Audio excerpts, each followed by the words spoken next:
bermanfaat untuk kita semuanya. Ala hadiniyah al-Fatihah. A'udzu billahi minasyaitonir rajim. Bismillahirrahmanirrahim. Alhamdulillahi rabbil alamin arrahmanir rahim maliki yaumiddin. Iyyaka na'budu wa iyyaka nasta'in. Ihdinas siratal mustaqim. Siratal ladzina an'amta 'alaihim ghairil maghdubi 'alaihim waladdallin. Amin. Kita masih melanjutkan kajian kita, Kitab Nasyal Ibad.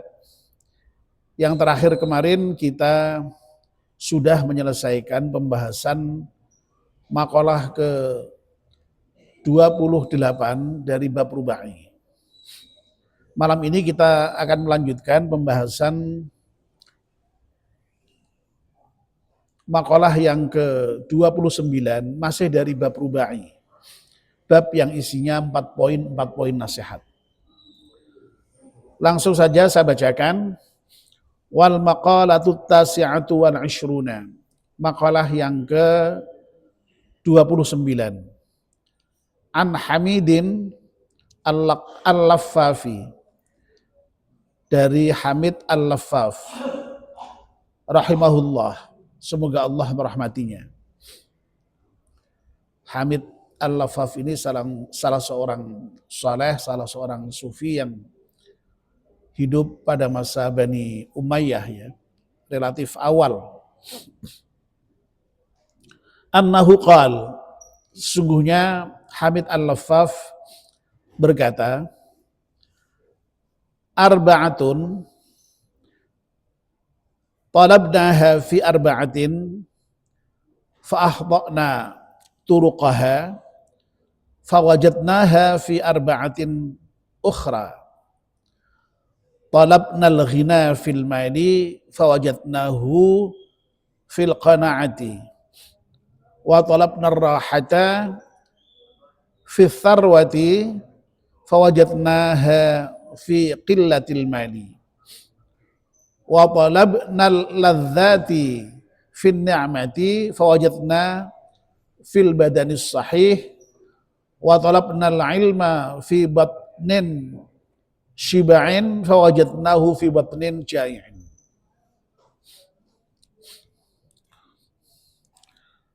Jadi Hamid Al-Laffaf, semoga Allah merahmatinya, ini menyatakan ya, ada 4 hal yang kami atau kita mencarinya ya, di dalam 4 jalan. Jadi sekali lagi, ada 4 yang kita mencarinya di dalam 4 jalan. Tetapi jalan yang kita tempuh untuk mencari 4 hal yang kita cari tadi itu ternyata keliru atau salah. Ya. Nah kemudian kita ternyata bisa menemukan 4 hal itu pada jalan yang lain. Ya. Jadi 4 hal yang kita cari, ternyata jalan yang kita cari untuk hal yang 4 tadi itu salah, ketemu di jalan yang lain. Ketemu juga akhirnya.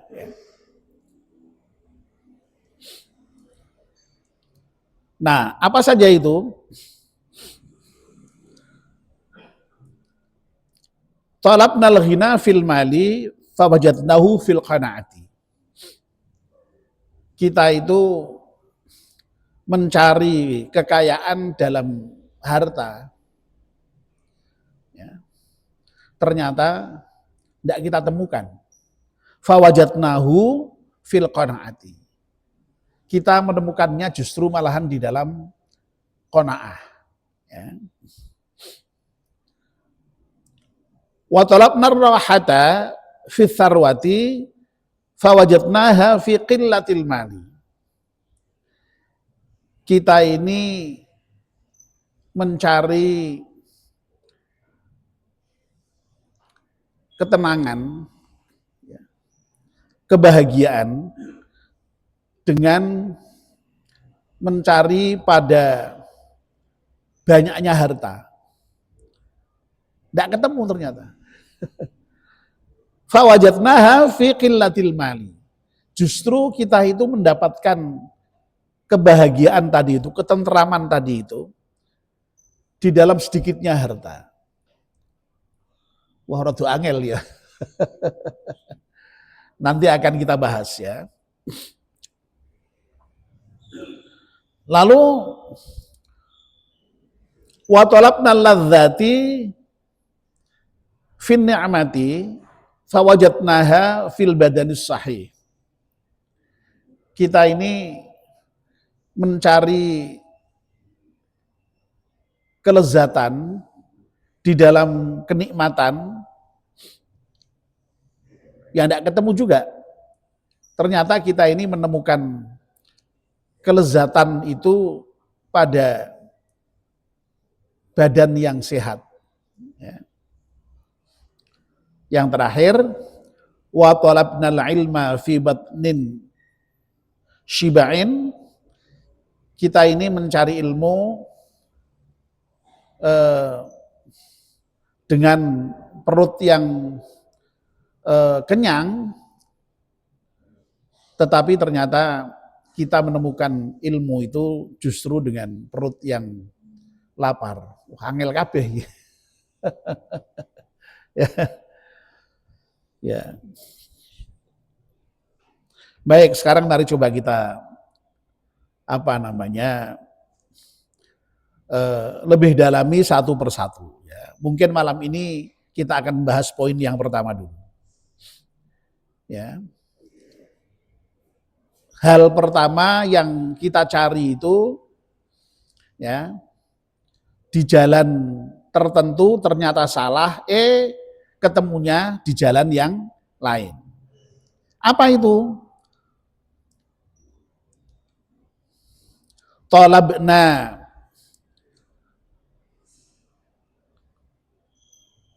Oke, saya akan bacakan ininya dulu ya, bacakan penjelasan Imam Nawawi dulu dari depan ya. Baik, saya mulai dengan arba'atun minal umuri. Ada 4 hal ya. Talabnaha fi arba'atin, yang kita itu mencarinya di dalam 4 minal masaliki, dari jalan ya. Maksudnya ada 4 jalan, ada 4 cara di dalam kita mencari yang 4 hal tadi itu. Fa'ahtokna turqaha. Ternyata jalan yang kita tempuh tadi itu salah. Ya, ya jalannya ya jalan yang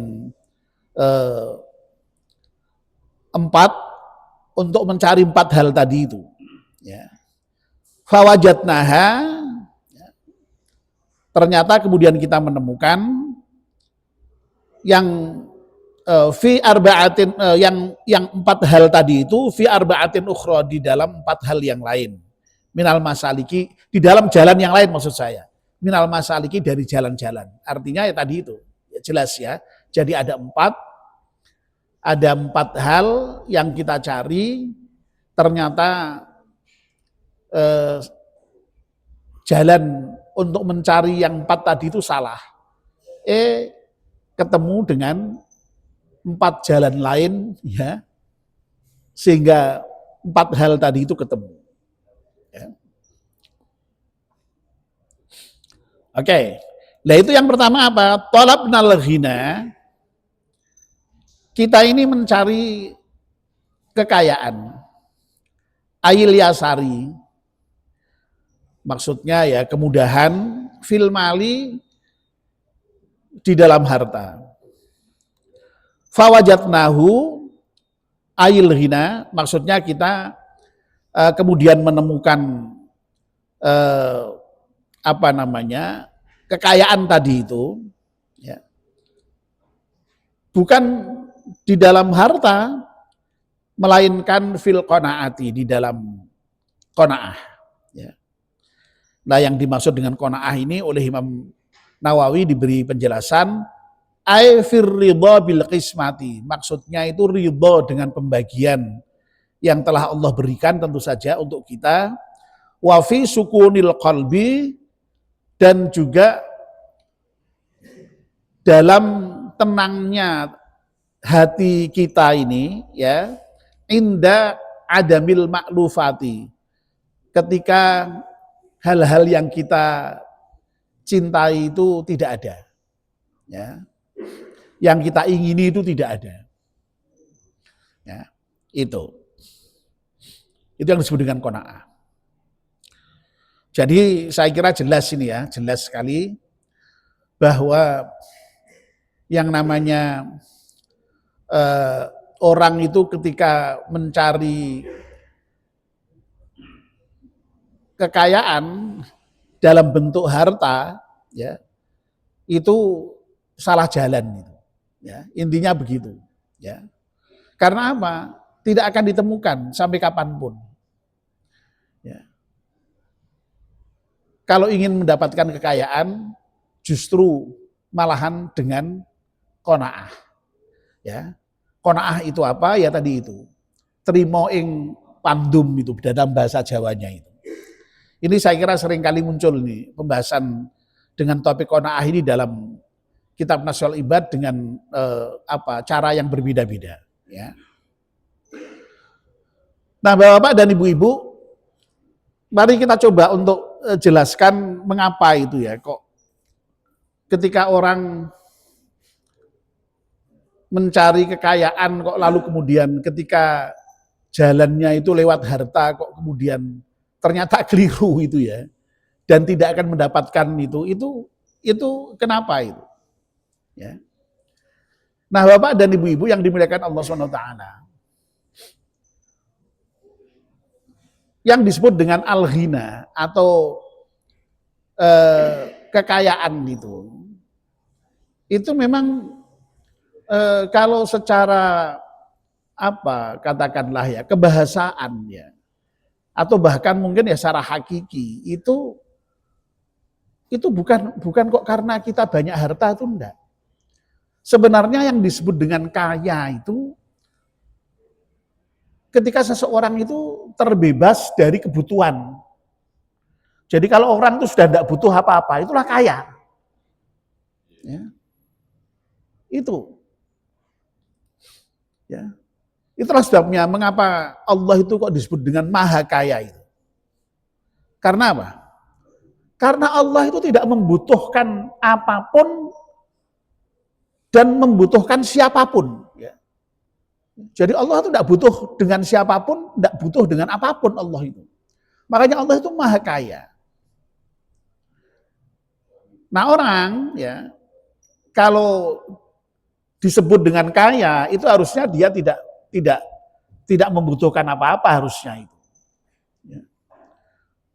Nah, padahal dalam prakteknya ya nuwun sewu ya. Yang namanya orang itu kalau kaya dalam pengertian sehari-hari dengan bahasa kita itu, orang yang kaya itu kan orang yang banyak duitnya. Nah, kalau banyak hartanya, banyak duitnya itu ya banyak yang lain-lainnya. Loh, kalau orang itu banyak hartanya, sebenarnya dia semakin banyak butuhnya itu. Ya. Banyak butuhnya itu. Coba kalau misalnya dia nuwun sewu misalnya ya, punya mobil piro misalnya, punya mobil 5 itu. Loh, berarti dia butuh 5 sopir itu.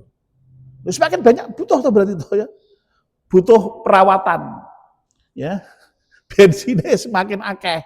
Loh, semakin banyak butuh itu. Kalau punya banyak pabrik, loh, dia butuh tenaga semakin banyak. Kalau nggak ada tenaganya, pabriknya nggak jalan. Jadi intinya orang yang semakin kaya itu kalau dari perspektif bahwa kaya itu malah orang yang nggak butuh itu, malah orang yang kaya itu malah banyak butuh malah itu. Ya. Lah Allah itu nggak butuh apa-apa, makanya maha kaya.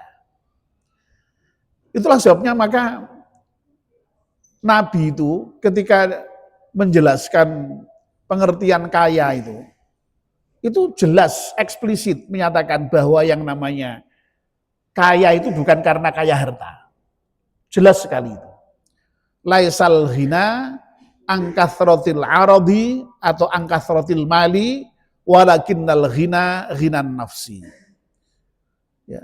Bukankah yang disebut dengan kekayaan itu adalah karena banyaknya harta, tetapi kekayaan itu adalah kekayaan jiwa. Kekayaan jiwa. Kalau sudah merasa kaya, merasa butuh, ya sudah kaya dia. Ya, merasa kaya dia. Nah itulah sifat qanaah itu. Merasa cukup dengan apa yang diberikan Allah Subhanahu wa taala. Tapi ingat ya, sudah berkali-kali kita sampaikan saya kira bahwa yang namanya qanaah itu bukan berarti lalu kemudian terima lalu terima dalam pengertian pasif, pasrah total kepada Allah itu ya enggak. Ya. Dia tetap berusaha tetapi kemudian dia merasa kaya, tidak tamak. Ya. Kalau orang tamak itu kan tidak pernah habis-habisnya ya, tidak pernah habis-habisnya. Ya, sampai gambarannya kalau dia sudah punya emas satu lembah kepengen 2 lembah, kalau punya 2 lembah kepengen 3 lembah dan seterusnya, dia tidak akan puas, ya, ingin terus bertambah kecuali kalau kemudian dia sudah sampai ke liang lahat, baru selesai itu keinginannya itu, ya. Nah orang yang qanaah tidak seperti itu, ya. Orang yang qanaah tidak seperti itu. Ya tetap berusahanya benar, tidak tamak, ya. Apa yang Allah berikan kepada dia terima dengan rasa syukur, ya. Begitu, ya. Ya. Oke. Nah, makanya orang kalau sampai kemudian punya sifat qanaah ya, itu oleh Nabi kita Muhammad SAW disebut sebagai orang yang beruntung gitu. Ya. Dalam salah satu hadis Nabi pernah bersabda, qad aflaha man aslama wa ruziqa kafafan wa qana'ahu Allahu bima atahu. Ya. Sungguh beruntung orang yang masuk Islam lalu diberi rizki oleh Allah secukupnya dan Allah menjadikan qanaah terhadap apa yang diberikan kepadanya. Masya Allah ya, kalau orang kok sudah diberi Allah seperti itu, dia akan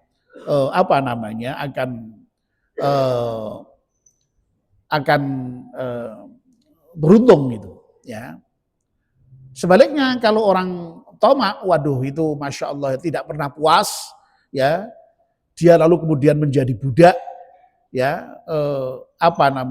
dengan apa yang kemudian diinginkannya terus menerus itu ya.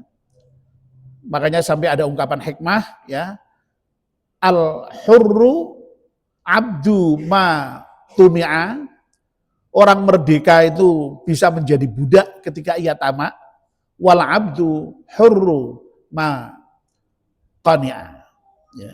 Bagus sekali ini ungkapan ini ya. Dan budak itu bisa menjadi merdeka ketika dia qanaah. Ya, jadi sebaliknya ya. Jadi orang budak bisa menjadi merdeka itu karena qanaah, tapi sebaliknya orang merdeka bisa menjadi budak karena dia tamak itu. Akhirnya dia diperbudak oleh harta dan oleh keinginan-keinginannya yang tidak pernah selesai itu. Ya. Sehingga sekali lagi Masya Allah ya, untuk menjadi kaya itu sekali lagi tidak harus dengan mengumpulkan harta sebanyak-banyaknya, tetapi harus dengan merasa cukup tadi itu, qanaah tadi itu. Ya. Ada satu syair dalam bahasa Arab yang sering dinisbahkan pada Imam Syafi'i itu, yang menyatakan idza ma kunta dza qalbin qanu'in fa anta wa malikud dunya sawa'u. Jika engkau itu memiliki hati yang qanaah, maka engkau dan penguasa dunia itu sama. Ya. Ya karena orang yang qanaah itu sudah ya merasa cukup dengan apa yang Allah berikan kepadanya itu. Ya, tidak iri, tidak dengki dengan orang lain, tidak hasut. Ya. Nah kalau sudah tidak hasut, dia insya Allah tidak akan tamak. Nah orang tamak itu biasanya hasut, ya inginnya semua menjadi miliknya itu. Orang yang qanaah tidak, ya nah itu. Sehingga orang yang sudah qanaah itu tidak bergantung pada orang lain, tidak meminta-minta pada orang lain, juga tidak gelisah, tidak gelisah. Ya, dia hanya bergantung pada Allah, dia hanya meminta kepada Allah, ya, dan dengan karena begitu maka hatinya tenang tadi itu, merasa tenang, merasa cukup dengan apa yang Allah berikan kepadanya itu. Ya, ya. Jadi bapak dan ibu-ibu, ya orang itu kalau tamak, ya, sekali lagi akan terbebas dari rasa kecemasan, ya, akan terbebas dari perlombaan mengumpulkan harta, at-takatsur itu berlomba-lomba berbanyak-banyak harta yang tidak berujung, ya. Ya. Dan hatinya tenang gitu ya, tidak terpengaruh dengan hiruk pikuk dunia itu. Ya. Tapi kalau orang tamak itu masya Allah ya, mesti gelisah permanen nih, karena tadi itu, ya dia ingin menguasai semuanya. Kalau ada orang lebih baik dari dia itu rasanya nggak terima begitu ya. Lalu kemudian muncul juga rasa iri dan dengki, ya. Dan yang lebih mengerikan lagi, dengan begitu dia lalu terkungkung oleh dunia, ya. Bukan dia yang menguasai dunia, tapi akhirnya dia yang dikuasai oleh dunia, oleh harta itu. Na'udzubillah min dzalik, ya. Padahal masya Allah ya, manusia itu seharusnya menjadi merdeka. Merdeka tidak boleh diperbudak oleh harta, ya. Ya. Nah sekali lagi, masya Allah ya. Jadi ternyata resepnya itu adalah qanaah itu. Qanaah itu sekali lagi trimo ing pandum, ya. Jadi ar-ridha bil qismah, ya. Jadi puas dengan apa yang sudah Allah bagikan kepada kita. Dan hati itu tenang, ya. Jadi kalau tidak punya apa-apa itu ya tenang, itu qanaah, ya. Sukunul qalbi inda adamil ma'lufati, ya. Hati itu merasa tentram meskipun yang dia inginkan tidak ada. Loh kita ini kan sok-sok ya pastilah ya kepingin makan enak, kepingin rumah bagus, kepingin mobil bagus ya. Tapi kalau misalnya orang sudah qanaah, tidak punya itu semua itu ya tenang saja. Tidak tenang saja. Ya.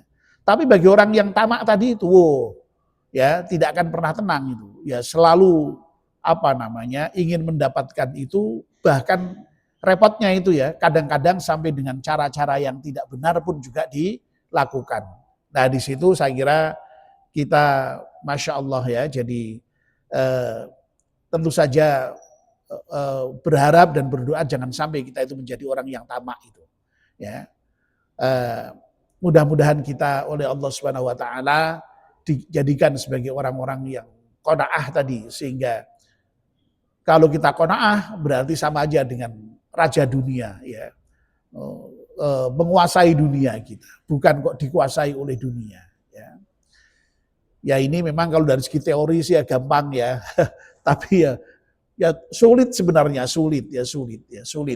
Tapi bagaimanapun juga inilah ajaran-ajaran yang diberikan oleh para orang-orang saleh terdahulu itu, agar supaya hidup kita itu menjadi bahagia, hidup kita itu menjadi tenang, ya.